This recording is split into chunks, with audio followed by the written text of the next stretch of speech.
seperti apa sih Bang? Ya, hari ini kita sudah memasukkan kontra memori banding sebagai bantahan atas memori banding yang diajukan oleh pihak pembanding atau Virgon Teguh Putra. Lebih detailnya seperti apa?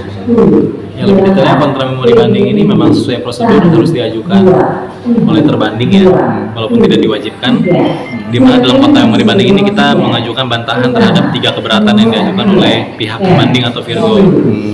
Keberatan pertama, mereka keberatan terkait dengan royalti sebagai objek harta bersama. Kedua, mereka keberatan juga terkait dengan definisi harta bersama dalam perkawinan. Dan ketiga, mereka keberatan terkait dengan nafkah anak dan biaya pemeliharaan anak sebesar 75 juta rupiah. 3 keberatan itu. Lalu apa yang abang ini mungkin hari Ya, dari kita bantah ya keberatan itu. Pertama, terkait dengan royalti. Jelas royalti ini merupakan objek harta bersama. Apalagi lagu-lagu itu diciptakan dalam masa perkawinan. Dan menurut kami pertimbangan hukum majelis hakim itu sudah sangat cukup, sangat tepat, dan juga berdasarkan hukum. Kemudian terkait dengan keberatan kedua, bahwa terkait dengan harta bersama itu sudah didefinisikan secara hukum jelas kok dalam undang-undang perkawinan, dalam regulasi Islam, dan tidak benar jika royalti kok harus diturunkan ke anak-anak di dalam keberatan mereka. Padahal kan pihak dari penciptanya belum meninggal dunia, sehingga belum terjadi peristiwa hukum pewarisan. Jadi tetap Ibu Inara yang berhak atas royalti tersebut. Kemudian yang ketiga terkait dengan nafkah anak dan biaya pemeliharaan anak yang besarnya 75 juta rupiah, menurut kami keberatan itu tidak relevan karena pihak dari pembanding sanggup dan sangat cukup ke penghasilannya. Nah, itu sudah berdasarkan bukti-bukti penghasilan yang sudah kami ajukan ke pengadilan. Lalu dari pihak pengadilan sendiri seperti apa Bang? Ya, dari pengadilan tadi sudah menerima ya kontra memori banding kita hari ini, pagi ini, dan ini akan segera dikirim juga ke Pengadilan Tinggi Agama Jakarta Barat, di mana dalam kontra memori banding sebanyak 15 halaman ini kami menguraikan dengan sangat akurat, sangat tepat bantahan-bantahan kami, dan menurut kami Pengadilan Tinggi Agama Jakarta akan memperkuat putusan Pengadilan Agama Jakarta Barat di tahap banding. Royalti bisa disebutkan lagunya apa aja? Ya, lagunya pertama lagu Bukti, Suracinta Mustarla, dan Selamat. Itu memang dari pihak dari Inara sendiri memang terbukti menciptakan atau seperti apa sih Bang? Turut menciptakan dari lirik atau ininya secara detailnya itu seperti apa sih? Ya, secara detail Majelis Hakim Pengadilan Agama Jakarta Barat mempertimbangkan bahwa berdasarkan kompilasi Islam, harta benda itu bukan hanya yang berwujud tapi tidak berwujud. Nah, kemudian kedua, berdasarkan Undang-Undang Hak Cipta pasal 16 ayat 1, hak cipta itu merupakan benda bergerak tidak berwujud. Kemudian royalti ini berdasarkan pendapat ahli yang kami ajukan di persidangan merupakan turunan dari hak cipta.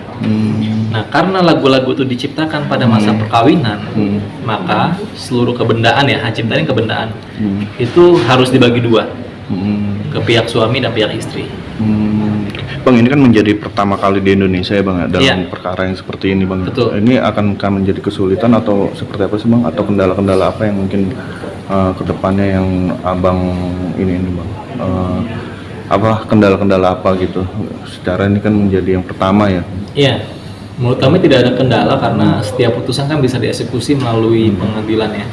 Kemudian kedua, ini adalah sejarah pertama kali royalti bisa dikabulkan, dan ini pertama kali diajukan juga royalti sebagai harta gonogini gitu loh. Nah, terkait dengan royalti ini menurut kami akan menjadi presiden yang baik dalam industri musik, industri hiburan, bahwa istri-istri dari para pencipta lagu juga memiliki hak ekonomi dari setiap lagu-lagu yang diciptakan oleh suaminya gitu, ataupun sebaliknya. Bang, ada upaya yang dilakukan keduanya Bang di luar pengadilan? Ya, ada upaya-upaya untuk berkomunikasi, tapi menurut kami kita lihat lah ya ke depannya apakah komunikasi ini bisa menemukan titik temu atau tidak. Sejauh ini keinginan Inara terhadap bantahan ini seperti apa? Keinginan Inara terhadap bantahan ini, Inara sangat ingin menang lagi di tahap banding. Kami yakin Pengadilan Agama Jakarta akan mengabulkan dan menolak permohonan banding ini. Kalau untuk Haritegono gini bang, rumah kan Virgon sendiri tidak ingin menjual rumahnya ya katanya ya, dari pihak ibunya kemarin bilang seperti itu gimana nih bang? Dari kita belum bisa bicara banyak karena kan putusannya juga belum inkrah ya, belum berkekuatan hukum tetap. Kita lihat nanti seperti apa terkait dengan likuidasi rumah ini, apakah akan diajukan melalui eksekusi atau dijual sendiri gitu. Kalau untuk ini bang,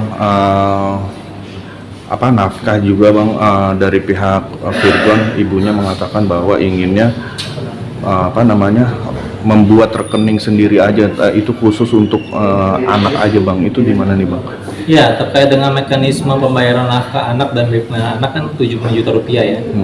Menurut kami itu bisa diturunkan juga dalam bentuk akta notaris ya, dalam bentuk perjanjian, karena kan perjanjian itu berlaku seperti undang-undang bagi para pihak yang membuatnya. Nah, pihak yang membuat ini kan harus para pihak dalam putusan, otomatis antara pihak Ibu Inara dan juga Bapak Virgon.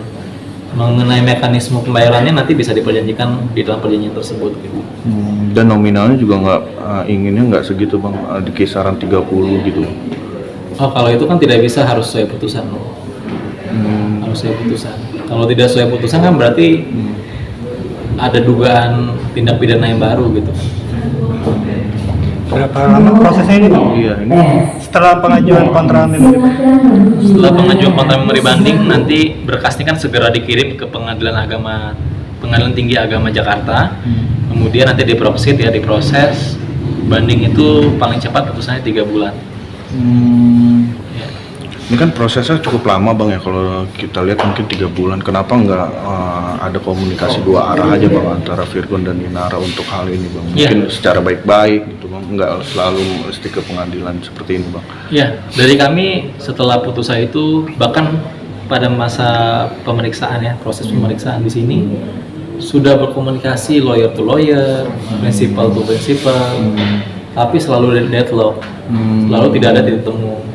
Padahal kami juga sudah menawarkan proses penyelesaian itu melalui mekanisme mediasi juga, melalui mekanisme setelah mediasi, tapi tidak pernah ada titik temu. Ini yang membuat kami sebagai pihak lawyer dari Ibu Inara, yang sebenarnya juga secara kode etik diwajibkan untuk mendamaikan para pihak, jadi tidak berhasil. Gitu.